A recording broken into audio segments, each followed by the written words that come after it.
안녕하세요, 이희찬입니다. 김대중 정부 외교안보수석, 노무현 정부 첫 주 러시아 대한민국 대사를 지내신 정태익 대사님을 모시고 70년대부터 시작된 대한민국의 대공산권 외교부터 대사 재임 시절 비하인드 스토리, 한러관계 30년에 대한 총평과 앞으로 양국이 나아가야 할 미래까지 짚어보는 그런 시간을 마련했습니다. 러시아 전문 팟캐스트 보드카 먹은 풀곰 184회 시작하겠습니다.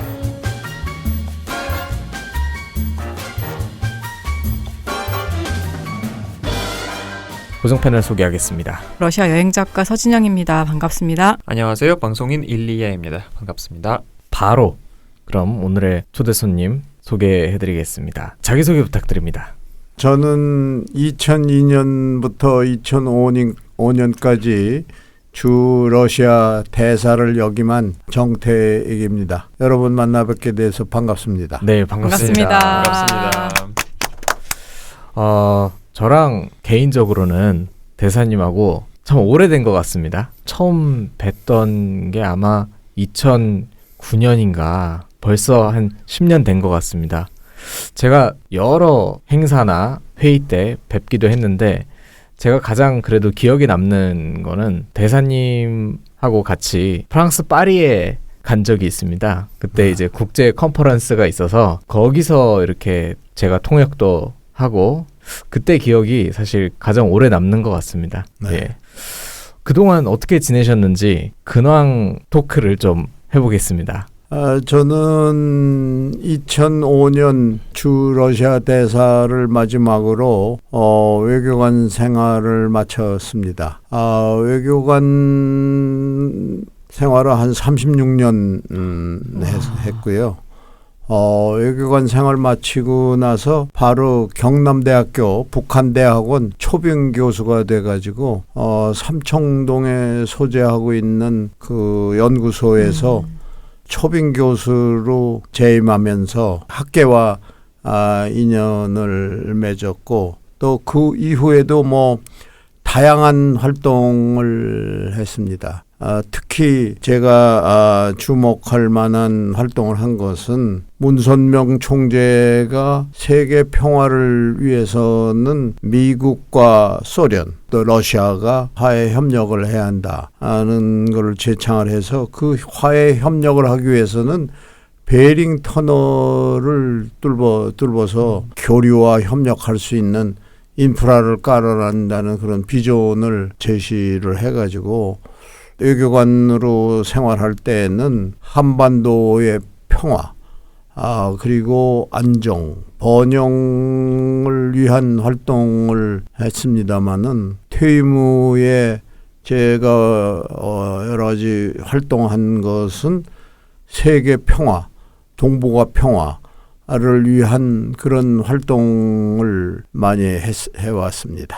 베링 해협 터널 프로젝트는 러시아의 극동과 이 알래스카를 연결하는 해저 터널로 그 한일 해저 터널 프로젝트와 유사한 그런 프로젝트인데 어떻게 되고 있는지 혹시 아십니까? 네. 우선 그 베링 터널은 소련과 미국이 오랜 동안 100년 이상 그 논의를 해온 프로젝트입니다. 네, 세계의 모든 터널이 그렇지만은 특히 뭐 유로 터널은 여러분들도 잘 알고 계시겠습니다만은 영국하고 프랑스를 잇는 그런 터널인데 그것도 역사적으로는 영국과 프랑스가 한 150년 이상 오랜 동안 서로 협의를 해오고 논의를 해왔던 프로젝트예요. 근데 그러한 것이 여러 가지 이제 정치적이나 역사적으로 사회적인 그런 그 문제점이 있었기 때문에 쉽게 이게 관통이 되지 않았습니다. 그런데 독일 통일이라는 그러한 유럽의 새로운 역사가 1989년에 베를린 장벽이 무너져가지고 독일이 통일됨으로 해가지고 불란서하고 영국이 독일의 팽창에 대비를 해가지고 영국과 불란서가 협력을 해야 한다는 그러한 그 필요성이 대두돼 가지고 오랜 동안 논의를 했던 프로젝트가 중부 유럽에서 독일에 팽창이 되면은 거기에서 서로 영국과 불란서가 견제를 해 가지고 안정을 취해야 할 필요가 있다는 그런 측면에서 오랫동안 논의됐던 것이 실현이 된 거예요. 근데 그런 배경에는 대처 수상과 미테랑 대통령이 결심이 아주 중요한 요소가 됐습니다. 그래서 어떠한 그런 대형 프로젝트는 하루아침에 논의가 된다고 금방 실현이 되는 게 아니고 오랜 숙성 단계를 거쳐가지고 이루어지는 것입니다. 그래서 베링 터널도 아직은 실현이 되지 않고 있습니다만은 언젠가는 그게 실현이 될 거라고 생각합니다. 네, 저희가 출연하시는 분들께 공통적으로 드리는 질문이 있는데요. 이 러시아라는 나라와 처음 인연을 맺게 된 것은 언제인지 또 어떻게 맺게 되셨는지 그 이야기를 좀 해주세요. 네. 그 한반도와 러시아는 국경을 접하고 있기 때문에 이웃 나라라고 할 수가 있습니다. 그럼에도 불구하고 역사적인 배경이 두 나라 관계, 특히 한국과 당시 소련의 관계는 악연으로 돼 있습니다. 왜냐하면은 모든 사람이 알다시피 세계대전 이후에 소련군과 미군이 한반도에 북한과 남한에 주둔함으로 해가지고 분단이 됐고, 이 분단이 되고 나자마자 바로 또 이 전쟁, 한국 전쟁, 북한이 남침함으로 해가지고 전쟁이 일어났는데 북한의 남침 배경에는 소련이 또 있습니다. 그렇기 때문에 대한민국과는 굉장히 불행한 역사를 해왔고, 그러한 역사적인 유산이 지금 현재까지도 지속된다고 할 수가 있습니다. 그러나 세상은 계속 변합니다. 특히 국제 정세는 끊임없이 변화를 이루었습니다.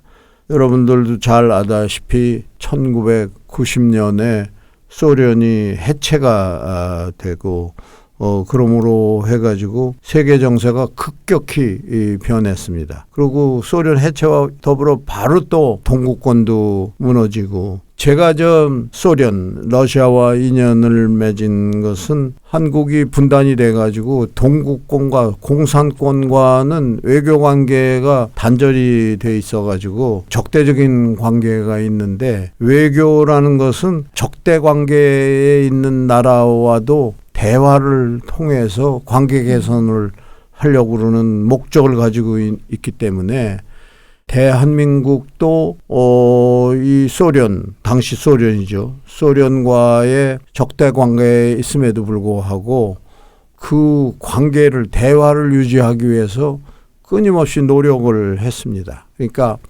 소련이 해체되기 이전에 대한민국 정부가 소련 내지 또 동구 포함해서 공산권에 대한 외교 관계를 맺으려고 엄청 노력을 해서 그 일환의 하나로 그 외교부의 정보문화국이라고 있는데 거기에 특수 지역과가 창설이 됐어요. 근데 그 당시만 해도 소련과 중국에 대한 전문가도 없고 또 언어를 구사할 수 있는 외교관도 없고 그랬기 때문에 공산권과의 대화를 해야 한다는 그런 외교 목적을 가지고 특수 지역과를 만들어 가지고 공산권 외교 정책, 그 타개책 같은 것도 마련하고 그랬어요.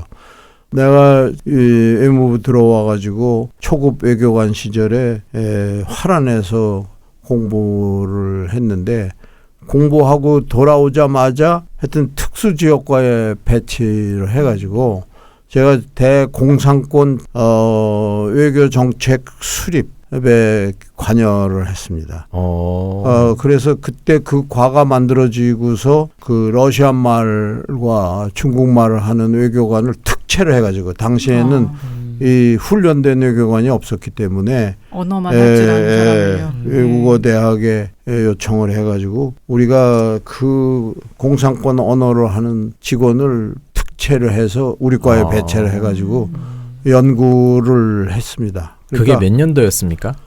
제가 외교부에 1970년에 입부를 해가지고 바로 73년까지 화란 유학 마치고 돌아와가지고 그게 73년이었어요. 그래서 이미 73년부터 대공산권 외교 정책을 하고 우리가 외교적인 접근 노력을 했는데 당시 실상을 말씀을 드리면 우리 외무장관 명의로 그 수교 의사가 있고 대화할 용의가 있다는 것을 표명을 했는데 그때의 동서냉전이 격화가 돼가지고 아무런 회신이 없었습니다. 그래서 그때 생각한 정책이 유고슬라비아가 공산권 중에서 약간 그 비동맹적인 외교 활동을 했기 때문에 유고슬라비아가 조금 이 완화된 대외 정책을 해서 경직된 게 아니고 융통성 있는 정책을 취했기 때문에 유고슬라비아와의 접촉을 강화를 해가지고 유고슬라비아를 통해서 동구권에 먼저 접근하고 그리고 종주국인 소련에 이제 접근하는 그런 정책을 수립을 해가지고 추진하고 해서 하여튼 결론적으로 말씀을 드리면은 그러한 동서냉전의 그러한 시절에도 외교부는 끊임없는 외교 노력을 전개를 해왔고 그리고 거기에 인연을 맺어가지고 러시아 대사가 됐는데 초대 대사는 뭐 여러분들도 잘 아시는 공노명 대사가 됐고 그것도 영사관계가 먼저 이루어지고 그 영사관계 이후에 외교관계가 수립돼가지고 공노명 장관은 타이틀이 처음에는 초대 영사처 처장, 주 러시아 초대 영사처장으로 임명이 돼서 있다가 초대 주 러시아 대사가 됐고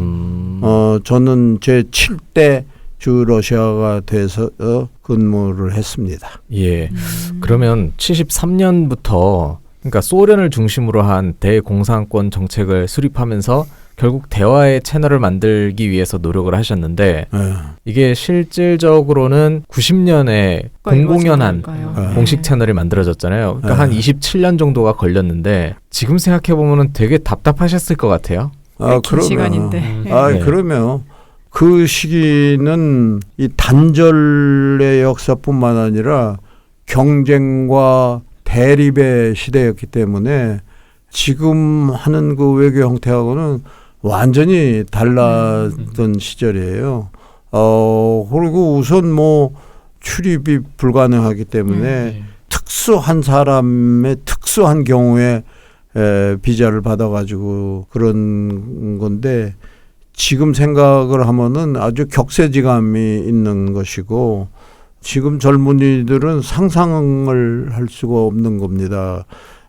소련이 해체가 됨으로 해가지고 비로소 우리가 지금 말하고 있는 세계화도 이루어진 것입니다. 그러니까 대한민국이 동서냉전 시절에 서방 측과의 관계 속에서 발전을 해왔는데 나는 대한민국이 세계적인 세계화 국가가 되고 크게 발전할 수 있는 것도 한노 수교 이후의 일이 아니었나 이렇게 해가지고 한노 수교를 여러 가지 측면에서 평가를 하지만은 그런 그 세계화 차원에서 대한민국이 세계를 상대로 해가지고서 활동을 할 수 있는 기회가 생겼다는 의미에서 수교 30주년을 조명하고 싶습니다. 예. 북방 정책도 그럼 오랜 기간 동안 숙성돼서 만들어진 결과물 중에 하나라고 보면 되나요? 그렇죠. 대한민국 외교사 70년이 넘는 외교사를 돌이켜보면은 여러 가지 우리가 단계를 거쳐가지고 진화를 해왔다고 생각합니다.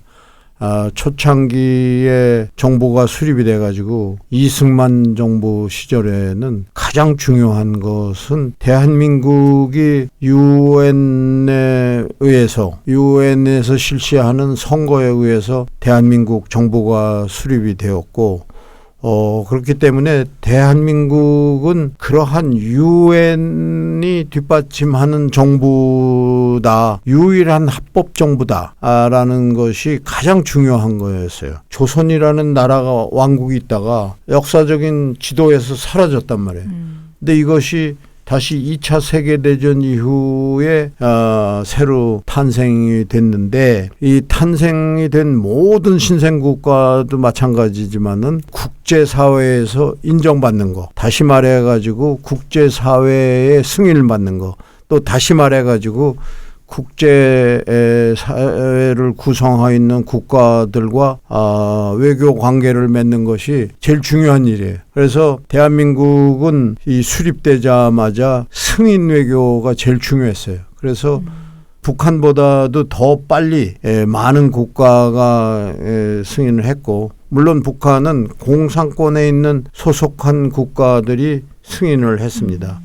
근데 그 당시에는 전 세계적으로도 외교 정책에 유명한 것은 할슈타인 독트린이라고 하는 것이 있어가지고 동독과 서독에 적용된 것인데, 그게 무슨 소리냐면은 분단 국가가 적대 관계가 있기 때문에 상대 진영에서 한쪽 편을 외교 승인을 하면은 타방은 그거를 승인하지 않는 국교를 맺지 않는 그러한 거 아주 냉전 시절의 적대 관계의 표본이 되는 정책이 할슈타인 독트린이에요. 그런데 우리도 초반에는 공산권, 북한을 승인한 나라하고는 수교를 맺지 않았어요. 그런 할슈타인 독트린이 적용이 됐는데 우리가 그것을 타파를 해서 북한을 승인한 나라에도 불구하고 우리도 하겠다 하는 적극적인 자세로 우리가 외교 전환을 했다고 생각합니다. 그래서 이승만 대통령은 북진 통일을 원했지만은 국제적인 현실이 휴전으로 마감하는 바람에 분단이 됐는데, 북진 통일의 꿈을 이루지 못하는 대신에 미국을 압박을 해가지고 이왕 이렇게 전쟁을 휴전으로 끝날 것이라면 한반도에서 무력 전쟁은 일어나서 안 된다. 그렇게 하기 위해서는 당신과의 방위조약이 필요하다고 그래서 방위조약을 맺은 것이거든요. 그래서 대한민국이 남한이 먼저 미국하고 방위조약을 맺으니까 북한도 소련과 중공, 자기 진영의 강대국과의 방위조약을 맺어서 이렇게 대립을 해가지고 왔던 것이거든요. 근데 그러한 상황에서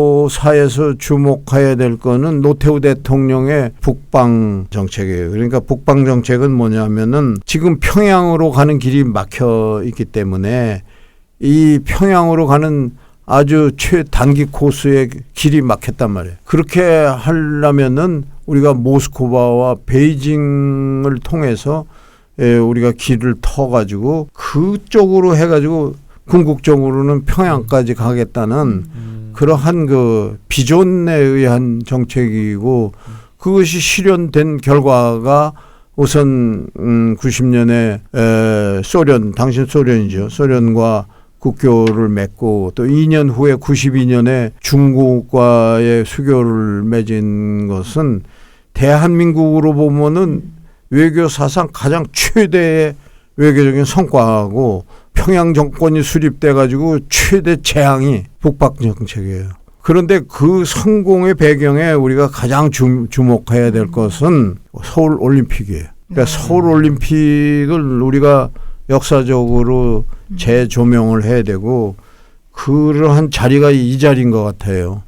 서울 올림픽이 왜 중요하냐 하면은 2차 세계대전 이후에 바로 냉전이 시작이 됐어요. 그러니까 스탈린에 대한 불신을 제일 먼저 한 사람이 처칠 수상이고, 그다음에 이제 루즈벨트도 그런데 세계대전 이후에 뭐 테헤란 정상회담의 얄타라든지 카이로 선언 그런 그런 정상회담을 통해서 새로운 세계 질서가 만들어졌는데 그 질서 속에서 이 한반도 문제가 가장 중요한 이슈가 된 거예요. 그러니까 2차 세계대전 이후에 미국이 생각한 루즈벨트 대통령이 생각한 세계 질서는 더 이상의 식민주의는 없다.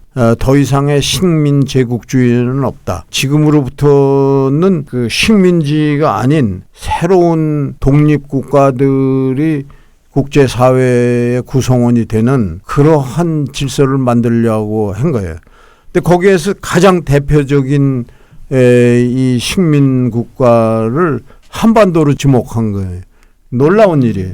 많은 지구상에 많은 식민국가가 있는데 그 중에서 가장 이 두드러지게 한반도를 찝어가지고 카이로 선언에 일본이 패망을 하게 되면은 한반도를 일본의 그 콜로니얼 룰로부터 리버레이트 된다는 조항을 집어넣은 거예요. 이것은 굉장한 의미가 있는 조항이에요. 그러니까 미국이 더 이상의 제국 식민주의를 끝내고 새로운 국제 질서를 만드는 표본으로 한반도 문제를 한국 조항을 집어넣은 거예요. 그러니까 이게 굉장히 그만큼 한반도가 국제 정치사에서 굉장히 주목을 받았고 한국 전쟁으로 인해서 냉전이 아주 본격적으로 실시가 됐단 말이에요. 그러니까 소련과 중국의 한편이고 동서냉전, 미국과 유럽, 뭐 일본 이렇게 해서 양 진영 간의 대립이 극화된 것이 한국 전쟁이에요. 그 이후에는 경쟁을 했단 말이에요. 그러니까 공산 진영과 자본주의가 경쟁을 했는데 그 표본으로 삼은 것이 남북이에요. 남북. 그래서 공산 진영에서는 북한을 가장 모델 국가를 만들려고 했고 지원을 하고 방위조약도 맺었고 미국은 남한을 가장 이 표본적인 경쟁의 결과물로 내세울 수 있는 걸로 그렇게 한 거예요. 그 경쟁 결과가 40년 동안에 동서가 경쟁을 했는데 이게 자본주의가 더 우세하다는 것이 입증한 것이 바로 대한민국이다 이거예요. 그래서 대한민국이 경제 발전도 했고 민주주의를 해가지고 세계에 내세운 거예요. 그래서 올림픽이 88 올림픽이 역대 올림픽 중에 가장 역사적인 의미가 있어요. 그 여러분 잘 아시다시피 80년에는 모스크바가 올림픽을 주최국을 했는데 아프가니스탄 사태를 해가지고 보이콧을 했단 말이에요. 서방이. 그래가지고 그 4년 후에 84년에 LA 올림픽이 열렸는데 이번에는 공산권에서 보복으로 보이콧을 해가지고 앞때 2개 올림픽이 이 크리플 반쪽 올림픽을 한 거예요. 그래서 세계적인 주목을 못 받았어요. 그런데 한반도가 서울이 노력을 해가지고 처음으로 동서 국가들이 모두 참여한 국가 그리고 당시에 세계 최대 가장 많이 참가한 것이 서울올림픽이에요. 근데 그러한 역사적인 의미에 대해서 주목하는 사람이 많지 않아요. 아마 이 자리가 그러한 것을 언급하는 그런 굉장히 의미 있는 방송이 될 거예요. 그래서 공산주의하고 자본주의의 결과물은 한국이다. 그러니까 한국이 당시까지 기록적으로 가장 화려하고 과학적인 올림픽을 치렀단 말이에요. 그렇게 하고 나서 어느 정도 효과가 엄청난 국제정치의 임팩이 생겼는데 그게 뭐냐. 우선 동구권이 그냥 바로 무너지기 시작하고 88 올림픽 이후에 내가 지금 얘기했던 동구권과의 외교 노력을 했는데 이게 전부 다 실패를 했는데 88 올림픽 이후에 아주 본물 터지듯이 외교 관계가 수립이 되고 그러고서 이어서 북방 정책을 하게 되고 그래가지고 소련과 수교도 하고 중공하고 수교하게 된 것이 올림픽 때문에 그런 거예요. 그리고 더 중요한 거는 그러한 이 자본주의와 공산주의의 결과물이 한반도 88 올림픽을 계기로 해가지고 세계에 표출됨으로 해가지고 일어난 일이 베를린 장벽이 바로 89년에 베를린 장벽이 무너졌는데 많은 사람이 거기에 주목을 안 했는데 나는 서울 올림픽이 베를린 장벽을 무너뜨리는 것에 아주 중요한 역할을 했다고 봐요. 그러니까 그만큼 이 한반도 문제는 이 세계사적인 걸로 큰 의미가 있고 그런 의미에서 북방 정책이 우리 외교사에서 높이 평가되는 외교 성공 사례로 꼽히고 앞으로는 다시 역사적인 재조명을 받아야 된다고 생각합니다. 한국 외교사가 70년이 됐다고 말씀하셨죠. 거의 그 70년의 절반 정도를 하셨는데요. 그렇죠. 어떻게 이제 외교관 생활을 어떻게 시작하게 되셨는지, 원래 외교관이 꿈이셨었는지. 그래서 제가 외교관 된 배경에는 제가 고등학교를 경복고등학교를 나왔습니다. 인류고등학교를 나왔는데 명문 고등학교이기 때문에 명문 고등학교에서는 신문이 발간이 되는데 한글된 신문도 나올 뿐만 아니라 잡지도 나올 뿐만 아니라 영자신문까지 발간을 했어요. 그래서 제가 고1이 돼가지고 영자신문 기자가 됐어요. 제일 먼저 취재한 것은 그 당시에 제가 주목한 인물이 케말 파샤예요. 케말 파샤. 터키. 그래서 이 터키의 근대화의 아버지인데 잘 알다시피 1차 세계대전에 오스만 터크가 줄을 잘못 서가지고 줄을 잘못 쓴 것은 독일하고 오지리 편에 오스만 제국이 거기에 편을 먹고 반대편은 영국과 불란서 러시아가 편이 돼가지고 오스만 제국은 완전히 철저하게 분해가 됐어요. 그 제국이 말이에요. 그래서 완전히 분해가 되고 거의 뭐 소련 편으로 다 들어가지고 탄자 붙은 국가가 옛날 다 오스만 터크 제국의 일원이었는데 다 소련의 지배하에 들어갔잖아. 키르기스탄, 카자흐스탄, 뭐 우즈베키스탄 모든 탄자 붙은 게 오스만 터크의 하나의 구성원이었단 말이야. 마지막 남은 게 그나마 그것을 건져야 되겠다고 한 것이 터키. 그래서 터키 중심으로 그걸 구해야 되겠다고 앞장선 사람이 케말 파샤고 이걸 근대화하려면은 아랍 글자를 로마나이즈하고 가장 중요한 거는 이 세력이 전이가 되면은 그 승자의 칼렌다를 쓰는 게 경제 발전 번영으로 가는 길이에요. 근데 그것에 앞장선 사람이 케말 파샤예요.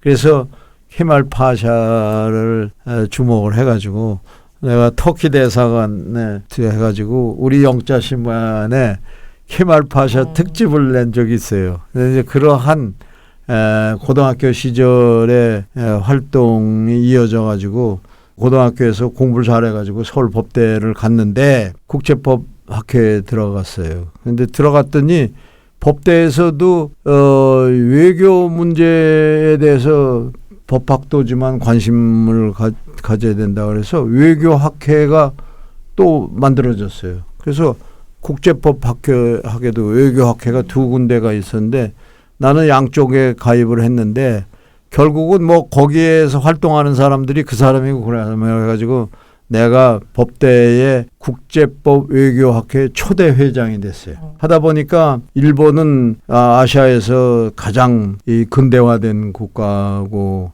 또 경제적으로 먼저 발전을 했기 때문에 일본이 자기의 그 성과를 이렇게 선전하기 위해서 국제학생회를 만들어 가지고 일본에 초청을 해가지고 국제 문제에 대해서 학술 대회를 하는데 그 덕에 일본에 가게 됐어요. 그러니까 재학 시절에 가가지고 일본을 보니까 교과서에서 일본에 대한 평가보다도 더 그 경제적으로 발전이 됐고 특히 이게 올림픽하고 관계되는데 1964년에 아시아에서는 처음으로 일본이 올림픽을 주최했어요. 그러니까 63년에 일본을 가가지고 일본의 그 발전된 모습을 보고 우리가 절대로 우물 안에 개구리가 돼서는 안 된다는 생각을 해가지고 외교관이 될 결심을 했습니다. 대사님 이력을 보면은 주 미국 대한민국 대사관 참사관을 하셨어요. 대한민국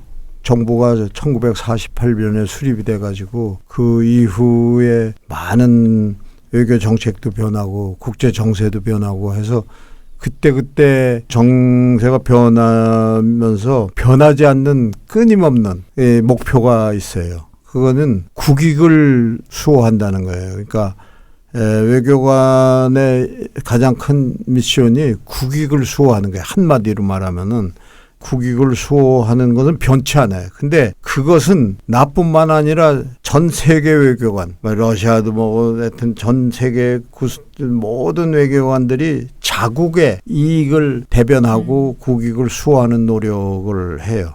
근데 그 국익이라는 것이 변하지 않는 면도 있고 그때 상황에 따라서 자꾸 변하는데 국익을 제대로 정의를 하고 그것을 위해서 싸우는 거예요. 그렇기 때문에 외교관들이 선망하는 거는 자국의 국익을 지켜주는 나라, 그 국익의 제일 중요한 나라에 근무를 하는 게 중요한 거예요. 그래서 대한민국이 지금까지 여태까지 걸어온 길에 대한민국 외교를 주도한 모든 단 한 명의 예외도 없이 주도한 사람들은 전부 다 워싱턴에 근무를 해요. 그리고 대사관이 있으면은 이 제일 먼저 정무 일을 하는 거고, 그다음에 경제 일을 하고, 그다음에 국민 보호하는 영사 일을 하고, 그리고 그 조직을 하는 총무일, 행정 일을 하는 게 공통으로 돼 있어요. 근데 중요한 거는 이제 정무하는 일이에요. 그래서 외교관들이 가장 선망하고 꼭 거치고 싶어 하는 것이 워싱턴 대사관의 정무참사관이에요. 네. 그래서 총무과장을 지내고 그 내 희망대로 외교부 들어가지고 내가 가장 바라는 보직을 받은 게 워싱턴 정무참사관이에요.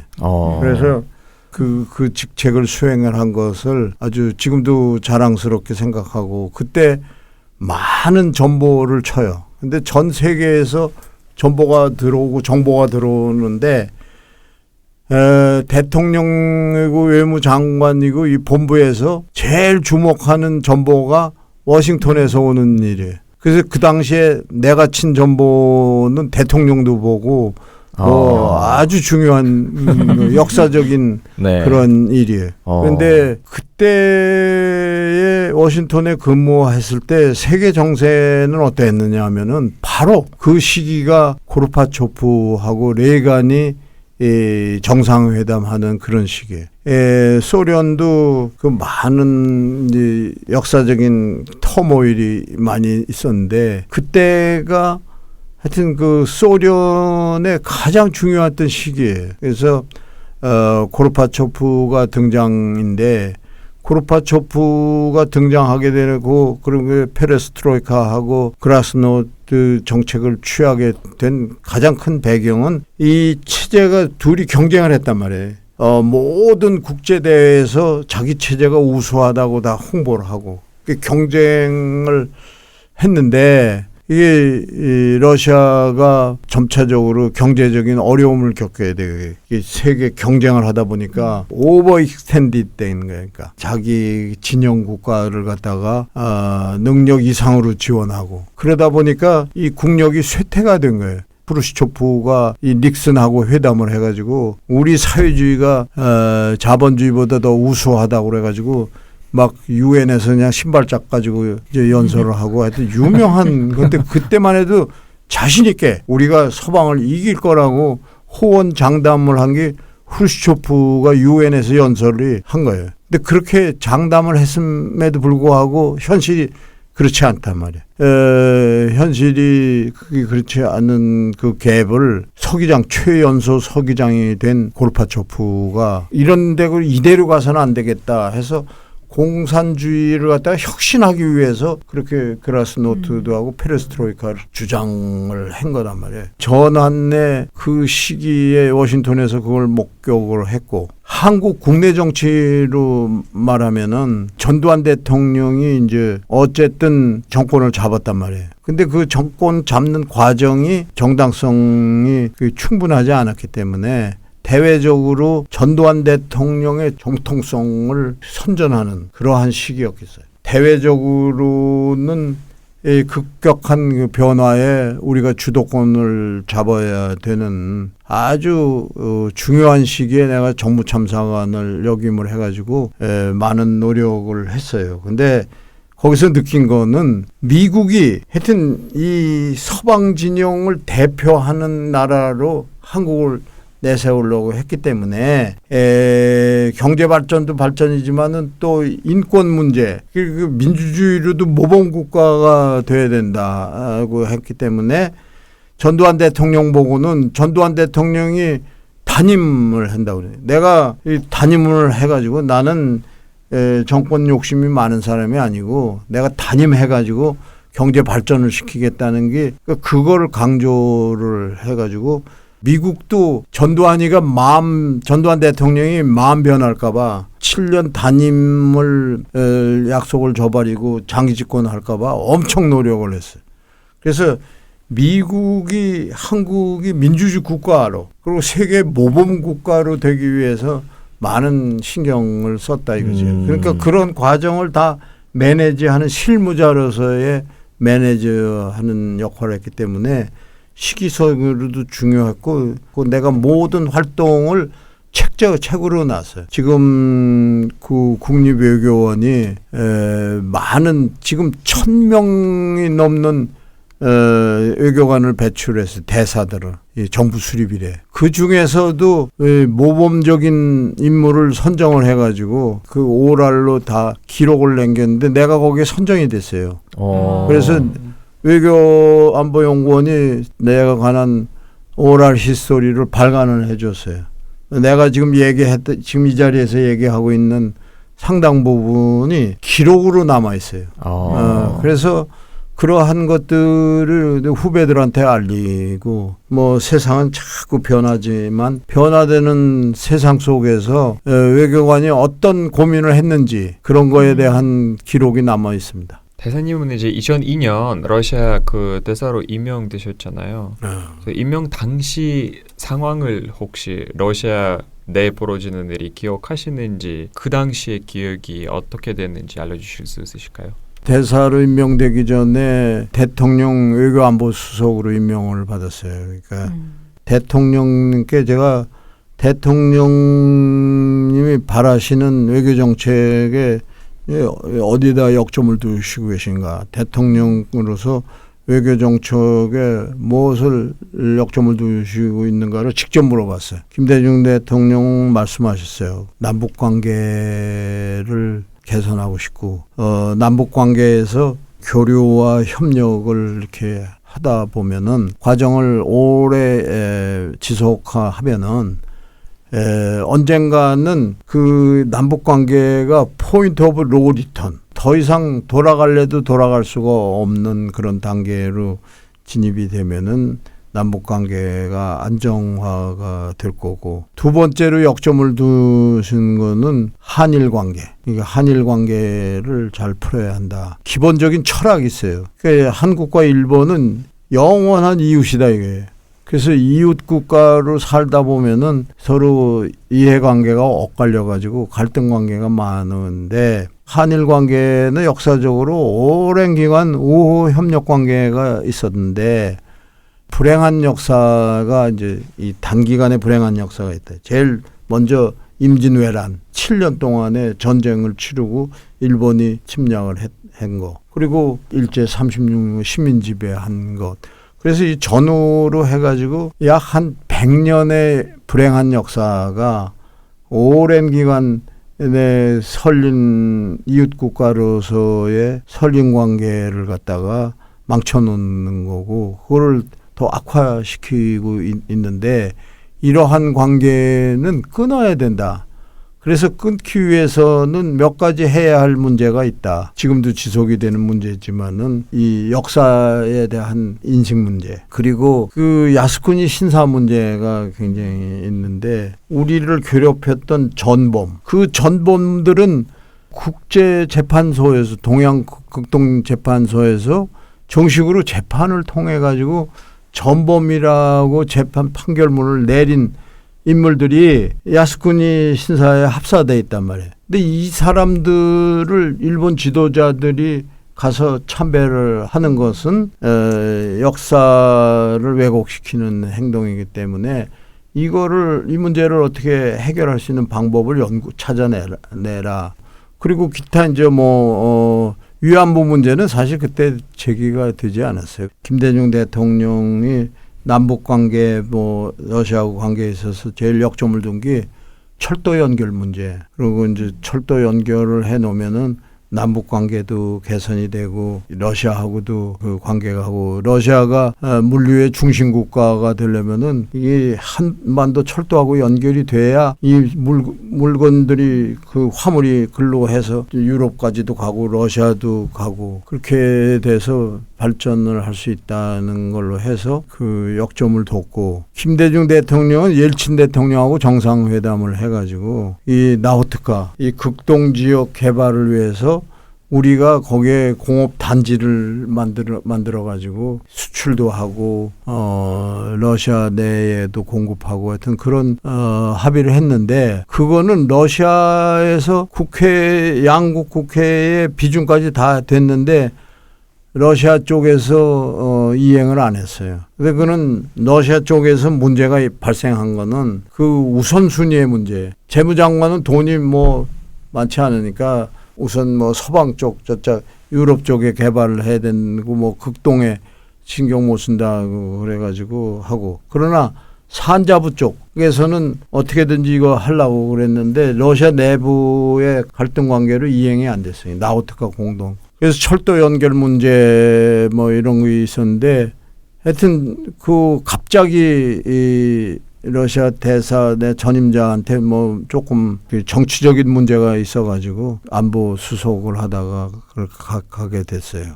그때는 남북 관계도 어느 정도 잘 진행이 됐고, 일본과의 관계도 그렇고 미국과의 관계도 잘 진행이 됐기 때문에 러시아에 갔는데, 김대중 대통령이 나한테 대사로 임명을 하면서 제일 역점을 둬야 할 사업을 TSR하고 TKR 연결하는 프로젝트하고 나우트카 공단 문제, 그리고 수산물 문제가 있어요. 그것도 굉장히 중요한 문제인데, 러시아가 유일한 나라니까 쿼타를 주는 그런 나라고 그렇기 때문에 한국에서는 그 문제가 쿼타를 많이 따는 거, 러시아로부터. 그게 굉장히 중요한 문제예요. 그래서 그거를 명시적으로 말씀하시면서 해결하라고 그래가지고 했어요. 그래서 철도 문제를 연결하려고 러시아 쪽 접촉을 해보니까 러시아 쪽은 대환영해. 근데 이제 문제는 북한인데, 북한 구역이 김정은이의 생각이 달라요. 그러니까 남북 관계에서 지금도 이렇게 지금도 아주 나빠지고 있는데, 북한 생각, 또 그때는 김정일이 생각은 러시아하고 한국이 철도가 연결이 되면은 누가 덕을 더 보나 하는 문제. 김정일이가 가만히 생각해 보니까 자기 지역을 통과를 해가지고 자기가 이제 통과하려 해가지고 수입이 생기는데, 가만히 보니까 나만이 더 많이 수익이 생긴단 말이야. 물건도 날르고 하니까. 그게 북한은 절대로 못 참는 거예요. 그러니까 남북 관계에 있어서 이 남한이 더 덕을 보는 상황은 못 견디는 거예요. 근데 그건 왜 그러냐 하면은 과거에 남북이 격차가 생긴 거예요. 남한이 훨씬 잘 살게 됐단 말이에요. 이 갭이 더 확대가 되면은 위험하다고 생각을 해서, 그래서 지금까지 해결이 안 됐고, 러시아하고 모든 프로젝트가 그 문제에 걸려 있어요. 러시아하고 연결 협력을 해가지고 뭐 하면은 자기네들보다 나만이 더 덕을 보는 그러한 관계가 존재하는 한 이 남북로 협력 사업은 이 전망이 밝지 않아요. 그래서 내가 직면한 문제, 그러니까 러시아하고는 얘기를 해보면은 뭐 서로 득이 되니까 잘 얘기가 잘 돼요. 근데 북한이 끼어오면은 이게 안 되는 거예요. 근데 그 근본 원인이 내가 얘기하는 그런 문제가 있다 이거예요. 그러니까 그러한 거에 대한 이해가 러시아 쪽에서도 이해를 해야 돼. 생각해보면 사실 대사님이 임명되셔서 가셨을 때를 떠올려 보면 러시아가 21세기 들어서서 가장 어떻게 보면 황금기 아니었나요? 2000년대 이후로 푸틴이 등장하면서 유가도 오르고 고도 성장을 하고 있었던 당시였는데 우리나라와 러시아 간의 이슈는 또 어떤 것들이 있었습니까? 가서 당면한 이슈가 돈 빌려준 채권 채무 문제. 그러니까 우리가 수교를 할 당시에 이제 고르바초프 서기장이 돈이 없어가지고 통치를 하려 해서 수교를 하기 위해서 30억 불을 차관해달라, 빌려달라. 그래서 우리가 30억 불을 주기로 했어요. 그래서 수교가 된 거예요. 러시아는 아주 돈이 필요했고 우리는 수교가 필요했고 그렇기 때문에 그 딜이 성립이 돼서 했는데 이내 소련이 해체됐단 말이에요. 그래가지고 실질적으로 집행한 돈은 15억 불이에요. 그래서 당시 정부가 돈이 뭐 갑작스레 없으니까 시중은행의 돈을 끌어모아가지고 그 돈을 러시아한테 차관으로 공여를 했어요. 근데 러시아는 돈이 없었기 때문에 한국뿐만 아니라 전 세계적으로 당시에 돈을 다 빌렸단 말이에요. 그래서 우리도 그렇게 하기로 했는데 실제 집행은 15억 불이에요. 근데 그 집행도 반은 현금으로 갔고 반은 현물로 갔어요. 예. 그러니까 고르바초프가 통치를 하려면은 물건을 사가지고 지도층한테 물건을 줘야 돼.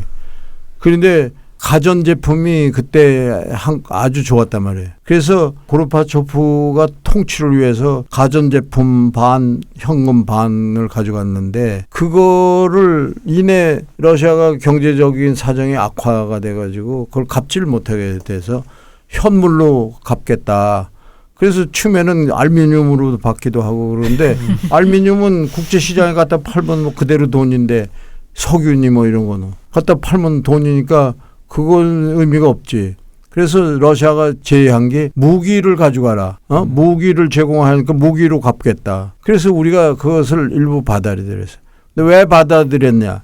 북한군이 러시아제로 무장이 돼 있기 때문에 우리가 이제 훈련을 해서 대항군 훈련을 하려면은 한국군 중에 러시아 무기로 그 무장된 군이 해고해서 우리하고 서로 이제 연습을 해야 전쟁에 대비할 수 있기 때문에 그런 목적으로 그 러시아 무기를 해가지고 한국군의 일부는 지금도 러시아 무기로 무장된 부대가 있어요.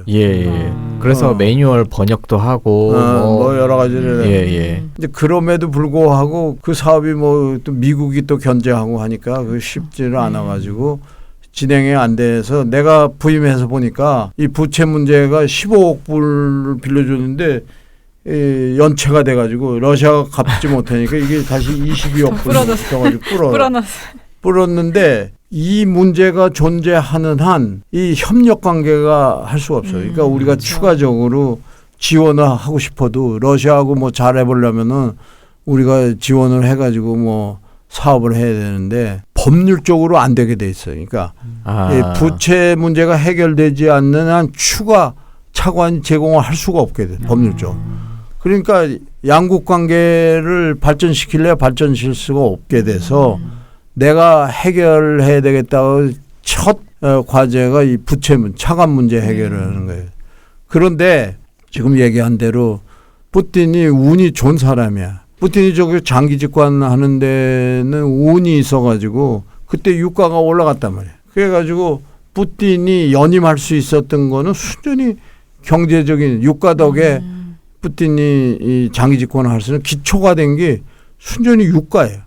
그래서 이제 러시아가 돈이 생기게 돼가지고 이제 우리가 그 문제를 해결했는데 이제 한마디로 말하면은 우리뿐만 아니라 일본 뭐 유럽 미국 뭐 포함해 가지고 모든 나라가 러시아한테 돈을 빌려줬어요. 그거는 전략적으로 일부러 그랬어요. 그러니까 러시아가 이 채무국이 돼가지고 꼼짝 못하게 만들어가지고 그 대신 체제 전환을 해라. 예, 사회주의를 버리고 시장 경제를 채택해라는 무기로 돼서 성공을 한 거예요. 그렇게 해서 서방이 성공을 한 거야. 그래서 러시아는 지금 자본주의 국가가 됐잖아. 네. 그것의 배경이 돈이야. 돈. 그러니까 소련이 당시에 친자본주의 국가들에게서 돈을 빌릴 수 있었던 것은 결국 미국이 그래 빌려줘라고 승인해줬기 때문에 네, 전략적 자원이. 올가맸다 빚쟁이로 어떻게 보면 그렇죠. 나중에 어쩔 수 없이. 그래서 성공을 한 네. 거예요. 그래서 돈을 다 이제 뭐 빼낸 거 효과 다 봤으니까 그래서 서방이 이제 파리 협정을 통해서 러시아하고 이 빚 문제를 해결해야 되니까 타협을 한 게 파리 어그리먼트야. 서방은 일괄 타결을 했단 말이야. 근데 한국은 이 관료들이 혼자 해결하겠다고 그러는데 아이 조그만 나라가 큰 나라 상대로 협상한다는 게 쉬운 일이 아니에요. 예. 그래서 더 애를 먹었는데 내가 들어가지고 내가 해결을 했어요. 근데 해결을 어떻게 했느냐. 파리 서방들이 한 조건 곧또래 똑같이 우리도 빚을 3분의 1 탕감해주고 이자율도 낮춰주고 해가지고 타결이 됐는데 다행히도 그 당시에는 얘기한 대로 유가가 올라가지고 러시아 정부도 그걸 타결할 수가 있는 여건이 돼서 타결했어요.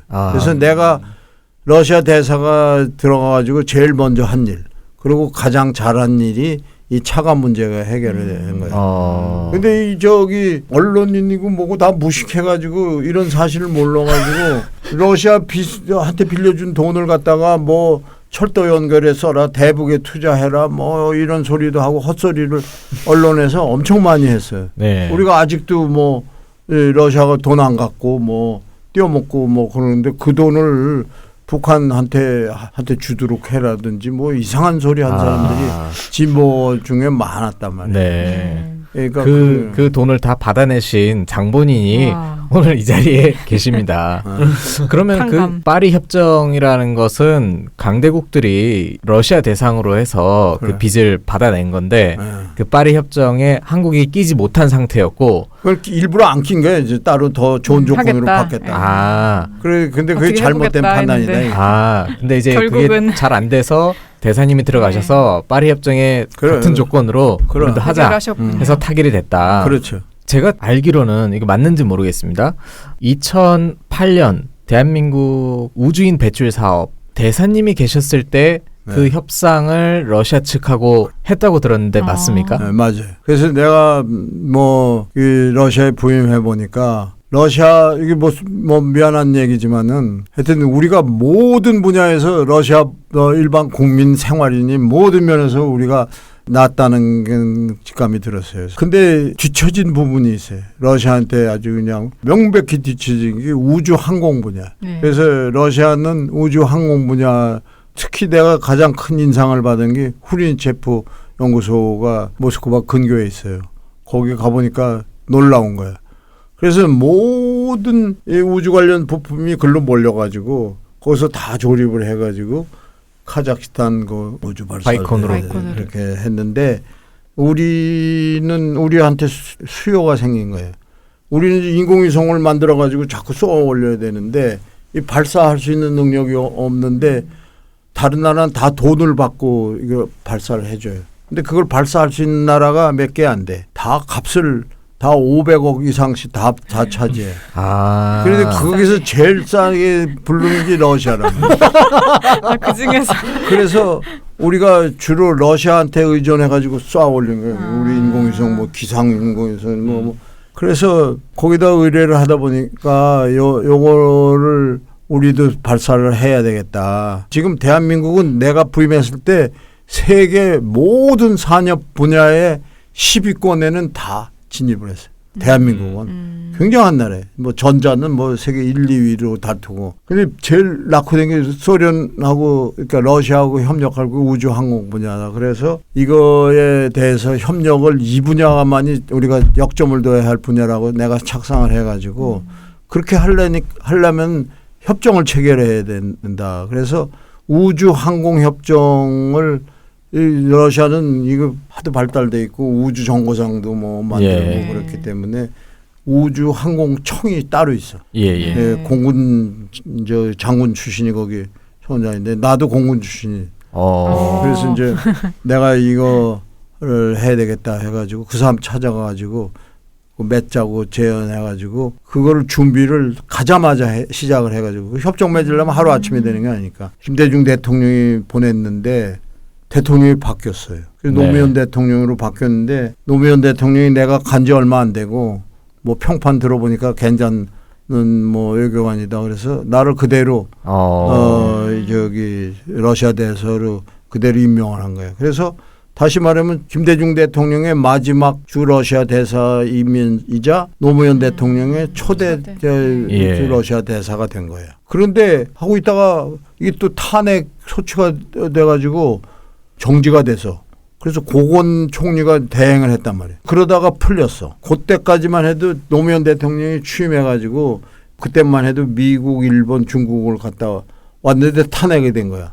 그래서 러시아를 방문해야 되는데 못한 거야. 그래서 탄핵이 풀려가지고 처음으로 온 게 2004년에 노무현 대통령이 탄핵 풀리고 첫 방문국이 러시아가 돼요. 그게 2004년이죠. 그게 2004년이에요. 그때 내가 노무현 대통령 정상회담을 위해서 뭘 해야 될 건가를 해가지고 대통령한테 잘 뵈려면은 준비를 잘 해가지고 그 네. 왔을 때 뭐 성과물이 있어야 된단 말이에요. 그래서 제일 큰 성과물로 내가 생각한 게 이 우주항공협정 사인한 데다가 우주인을 탄생시켜야 되는 문제하고 그다음에 이제 후린체프하고 우리 항공연구소가 공동 개발로 해가지고 발사체를 갖다가 같이 공동으로 발사하자 하는 프로젝트가 제일 매력적인 거더라고. 그래서 내가 그걸 준비를 해가지고 노무현 대통령이 왔을 때 사인을 했어요. 예. 그리고 노무현 대통령을 끌고 그 후린체프 저기 연구소를 갔어. 예. 그 대통령이 보고 놀란 거야. 러시아가 우주의 스테이션을 만들어가지고 예. 6개월마다 저 우주인을 띄우잖아요. 교체하는 거야. 예. 그 교체할 때 한 사람씩 외국인을 끼워줘. 예, 맞습니다. 근데 그 돈이 2천만 불이야. 2천만 불을 줘야 돼. 왜냐하면 그 훈련도 시키고 뭐 그렇죠. 기술료도 받아야 되고 2천만 불이야 당시. 그래서 2천만 불 우리가 내 가지고 우리도 우주인을 하나 만들어야 되겠다 해가지고 그때 계획적으로 해가지고 내가 대통령 때 사인한 거야. 네. 그래서 이소연이가 그래서 탄생한 거야. 근데 그 전에 남자놈이 선정이 됐는데 이놈이 애국심이 너무 충실해가지고 애국심이 너무 해가지고 너무 열심히 해가지고 막 뺏기고 공부하면은 기록하고 그러니까 KGB가 보니까 요 놈이 이상한 놈이란 말이야. 이 자식이 가만히 보니까 간첩한 놈이다 해가지고 요 놈은 안 되겠다 그런 거야. 그래서 교체가 된 거야. 그래서 갑자기 이소연이가 뽑힌 거야. 이놈이 너무 열심히 노트를 하는 바람에 적당히 했어야 됐는데. 아니 그리고 안 하고 머릿속에 있다가 집 밥중에 혼자 있을 때 뭐 메모를 해놓던지 이놈은 대놓고 공부를 너무 열심히 하는 바람에 찍혀가지고 너는 안 돼 그래가지고 그래서 이수연이가 된 거야. 후린체프한테는 2억을 내놓으면 같이 하겠다. 2억 불.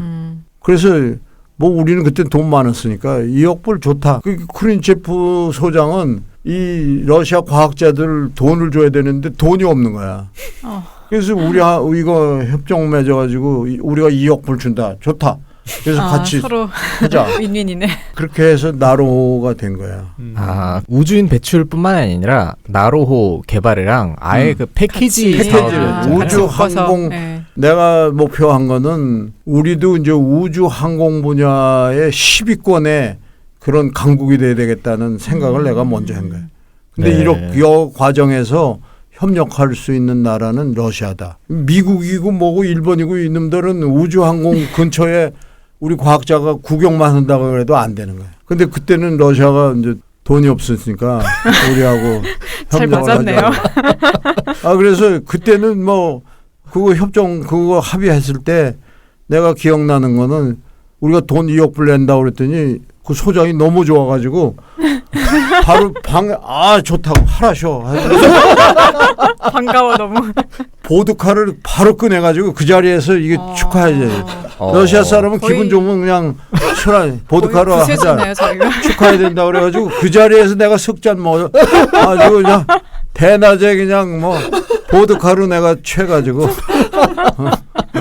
정말 여기 보드카 먹으면 불금 마냥 내가 그때 취한 기억이 있어. 그래서 대통령 때 내가 사인을 해가지고 내가 기초를 닫고 내가 얘기한 거를 다 얘기를 해가지고 우주항공 그 책자에 내 이름이 나와요. 아주 재미난 에피소드를 소개를 하면은 이 자리가 이거 역사적인 자리고 나중에 내가 이런 얘기한 거 이게 처음으로 얘기하는 거기 때문에 이거 상당히 기록으로도 굉장히 유용할 거예요. 뭐냐면은 노무현 대통령 방문이 아주 성공적이었어요. 그런데 이제 노무현 대통령의 재밌는 에피소드를 하냐면은 이제 대통령이 방문을 하면은 모스크바 대학에서 이제 초청해서 연설을 하는데 연설 다를 아주 멋지게 하고서 그리고 모스크바 대학이 뭐 우리가 훈장도 주고 막 그러니까 모스크바 대학 제일 미녀들을 다 뽑아가지고 전부 다 한복을 입혀가지고 노무현 대통령이 부산 갈매기 좋아한다고 노래 네. 하고 러시아 노래하고 부산 갈매기를 가리켜가지고 그걸 불렀어. 러시아 사람들이. 모스크바 대학 미녀 모스크바 대학생 한 30-40명이 다 해가지고. 아이고. 그래서 그냥 대통령이 뿅 갔어. 그런데 이제 끝나가지고 질문은 모스크바 대학 여학생이 질문을 했어요. 대통령님께서 젊은 학생으로 돌아간다면은 뭐 하고 싶으시냐고 그렇게 질문을 했는데 권양숙 여사도 다 있고 하는 데서 내가 20대로 돌아가면은 모스크바 대학에 유학을 해가지고 이쁜 모스크바 여학생하고 연애하고 싶다고. 뿅 가셨군요.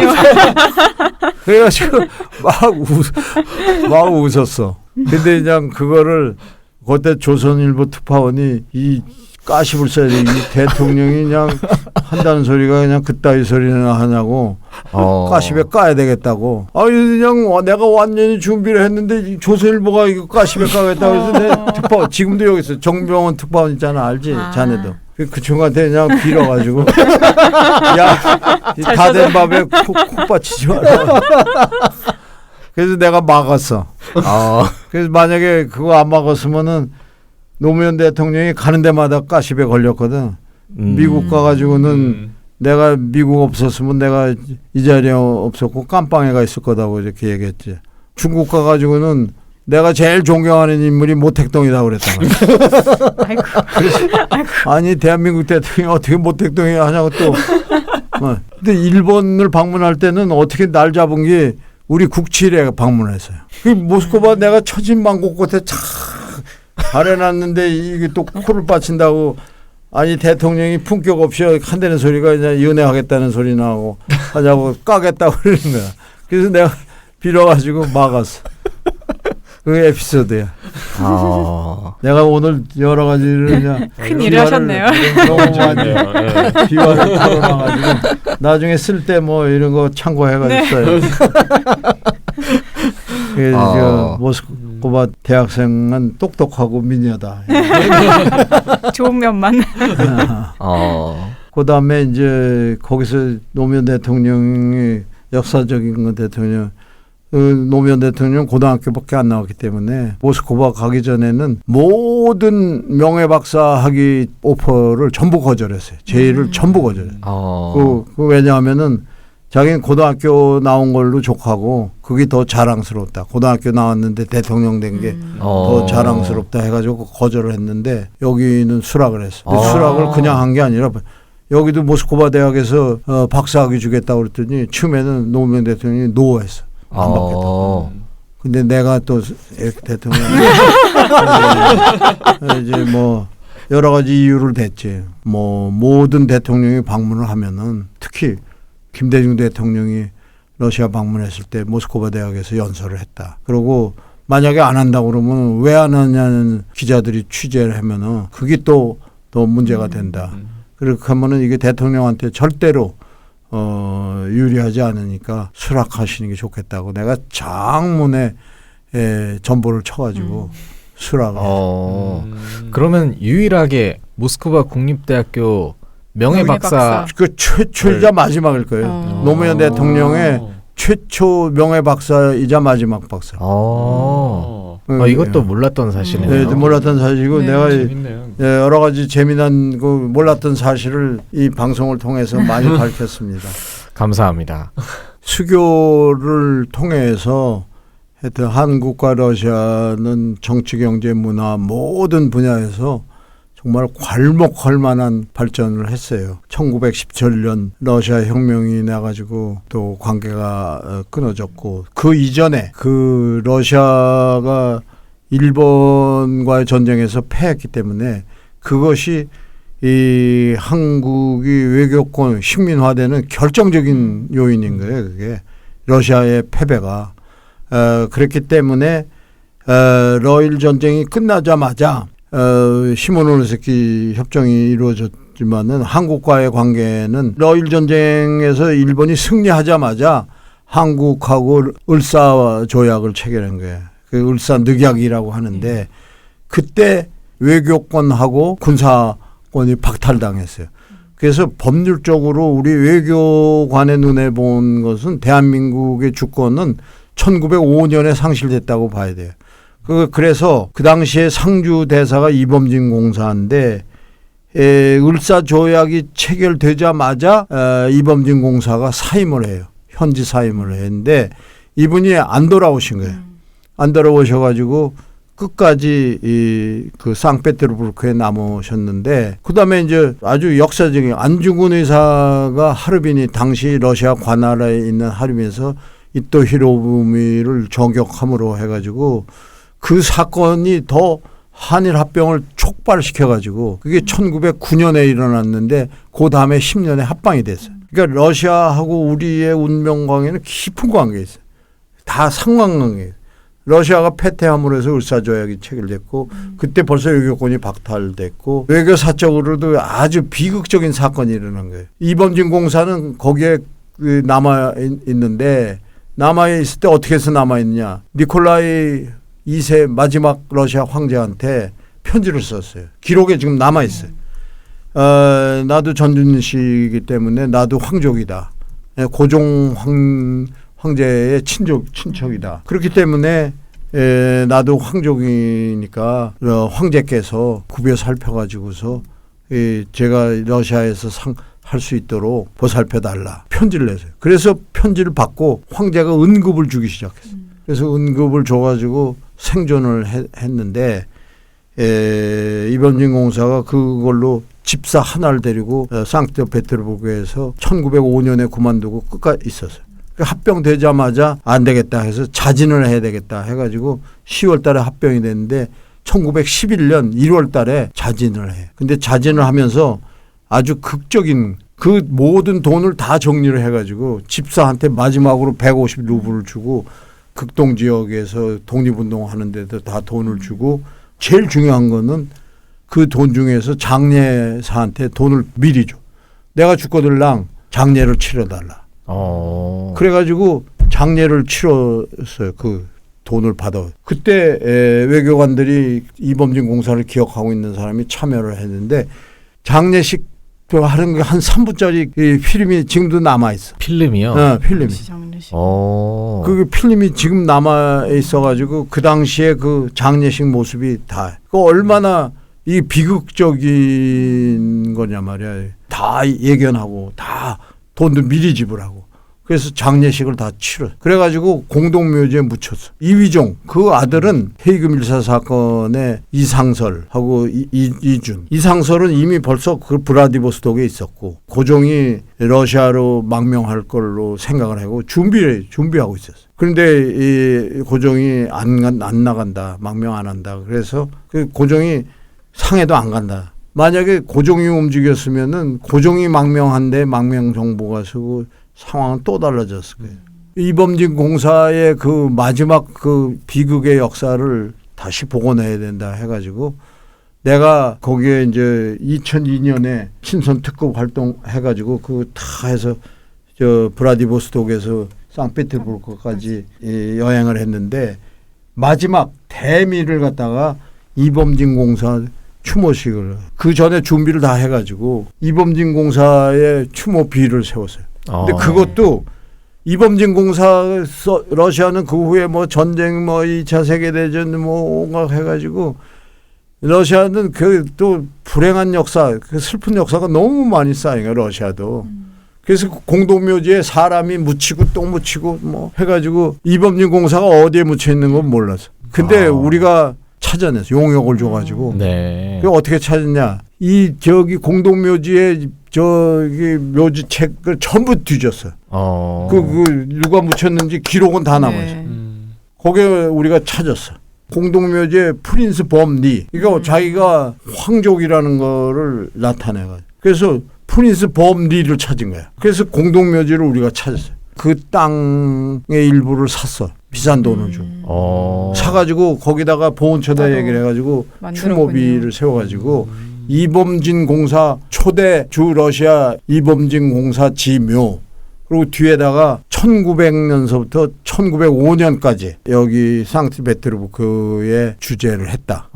기록을 우리말 러시아 말로 다 기록을 해가지고 비를 세웠어요. 그러니까 마지막에 그 2002년에. 행사 300명이 다 해가지고 마지막에 그 행사를 추모비 제막식을 했어요. 그래가지고 그때 내가 우리 기억이 나서 돈 500불을 줘가지고 이 러시아 군악대를 사가지고 500대 사가지고 장송곡 그 묘지 초입에서 그 추모비까지 장송곡을 올리고 우리 300명 여행한 300명이 다 뒤를 따라가지고 제막을 했어요. 그 이범진 공사 아들은 귀족이고 그랬기 때문에 러시아의 남작의 딸하고 결혼을 했어요. 귀족이니까 가지 귀족끼리. 그래가지고 딸을 셋을 낳았어. 이위종이가. 그래서 그 자손이 또 퍼져. 그래서 증손자. 그리고 이범진 공사는 아들이 둘이었단 말이에요. 이위종이하고 큰아들 이원종이. 그는 여기 서울에 있었고 한성에 있어. 그래서 그곳에 자손이 퍼져서 증손이 생긴 거야. 우리가 다 추적을 해가지고 그 증손하고 제막식 때 초청을 해가지고 그리고 여기에 증손녀 여사 루드밀라에 네네네.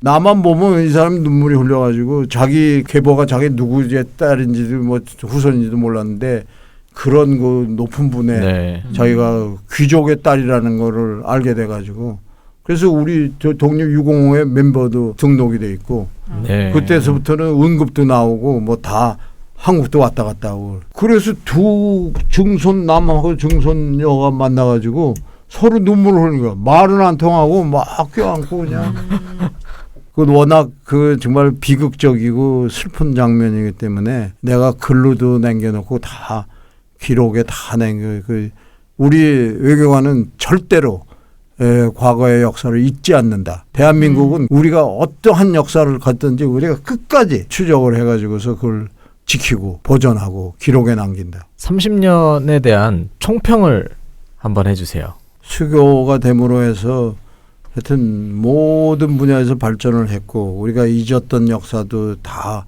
복원을 하고 그래서 역사적인 공백이 있는데 그 공백을 우리가 다 메꿨어요. 그것이 우리의 도리라고 생각을 해가지고 그런 노력을 했고 그때 역대 정부도 이 북방의 중요성을 다 인식을 하고 지금 우리가 남방의 루트만 가지고도 이렇게 발전을 했는데 만약에 북방의 루트가 열리면은 우리가 일본보다도 더 발전할 수 있는 여건이 조성이 되고 러시아는 한반도가 통일이 되고 한반도하고 이 유대 관계가 열려야만 태평양으로 진출할 수 있어요.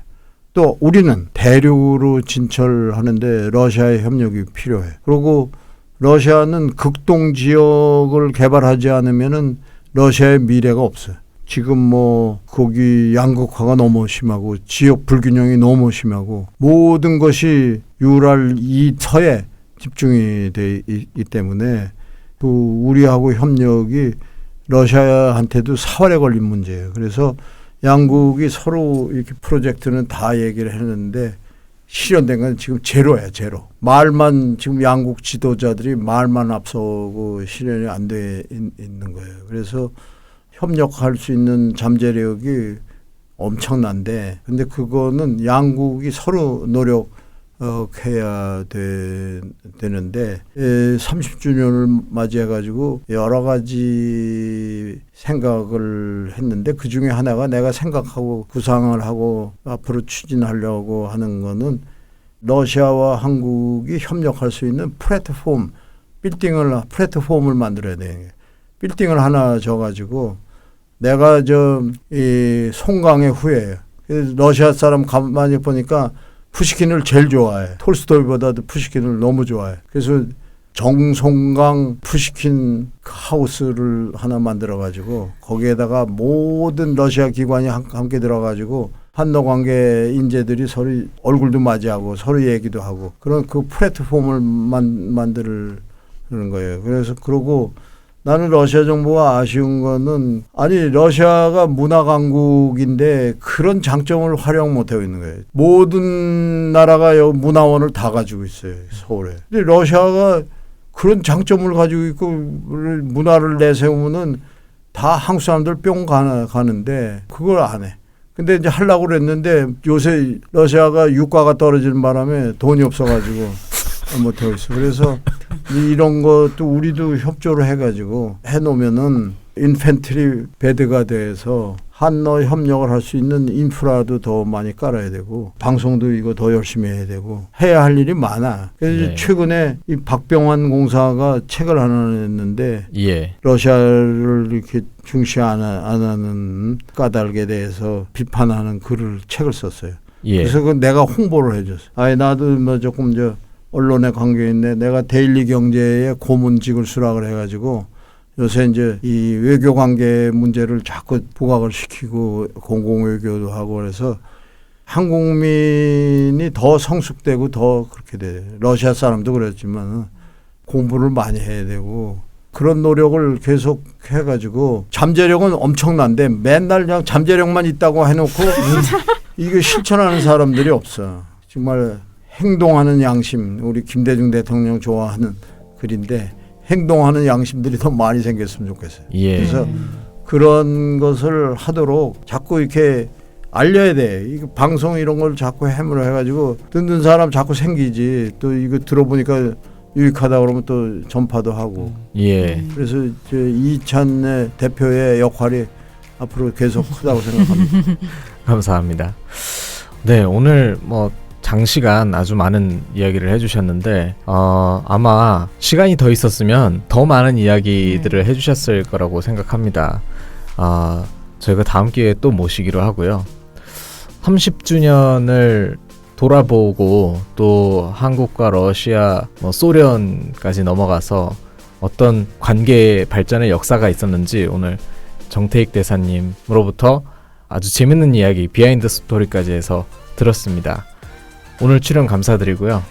유튜브의 시대이지 않습니까? 대사님께서 얼핏 듣기로는 유튜브를 또 준비하신다고 들었습니다. 유튜브 개설하시면 저희도 적극적으로 같이 홍보하고 또 러시아를 알리는 일에 대의에 동참하도록 하겠습니다. 저희는 그럼 새로운 이야기로 다시 인사드리겠습니다. 감사합니다. 감사합니다.